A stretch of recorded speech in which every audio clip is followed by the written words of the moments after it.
بسم الله الرحمن الرحيم. بسم الله والصلاة والسلام على الحبيب المصطفى عليه أفضل الصلاة والسلام. طبعا احنا في العيد بنحب ناكل الرنجة والفسيخ والكلام ده كله. صراحة انا مش من عشاق الفسيخ، فبحب اكل رنجة وبحب قوي ان انا اعملها سلطة. بعمل الرنجة سلطة بتبقى زي التونة كده، والولاد كمان بتحبها قوي. تمام، هنسمي الله كده. بسم الله الرحمن الرحيم. معايا هنا بصي الرنجة بقى هتعمليها ازاي.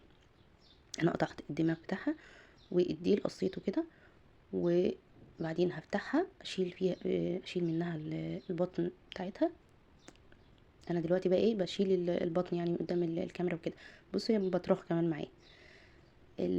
على فكره الرنجايه الواحده بتعملك طبق كويس يعني، لانك بتحطي عليها خضار وكده. تمام، عايزه تكتري براحتك هتضاعفي الكميه. بصوا انا هفتح هتفتحيها بالسكينه كده من عند الديل شويه بعد ما تفتحي البطن، وهتشدي السلسله من ورا من عند الديل، هتطلع معاكي بكل سهوله. يعني هتشديها من عند الديل مره واحده كده هتطلع معاكي ايه بكل سهوله. بعدين هتقطعي الاطراف دي بالراحه عشان هي اللي بيبقى فيها السفه بتاعها وكده، ومبقاش مستحبه يعني. تمام، مبقاش فيها لحم كمان. وبعدين هتيجي من فوق من تحت الدماغ كده تشدي الجلده بتاعتها هتطلع معاكي اهي.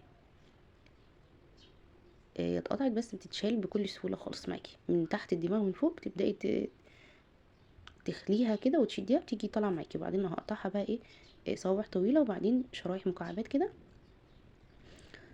معايا بقى الخضار بتاعي. معايا هنا عود بصل اخضر، وكمان قرن فلفل اخضر، وطماطمايه صغيره هقطعها. يعني هي الرنجايه واحده هتحطي عليها طماطمايه صغيره.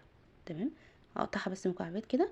و في الخلاط بقى او في الكبه هتحطيها وتحطي عليها معلقه خل ومعلقه زيت كبيره وتضربيها، وكمان عصره ليمونه كامله عليها، وربع معلقه صغيره ملح او زي ما انت عايزه تملحيها يعني. بس هيطلع معاكي احلى طبق رنجه، احلى طبق سلطه.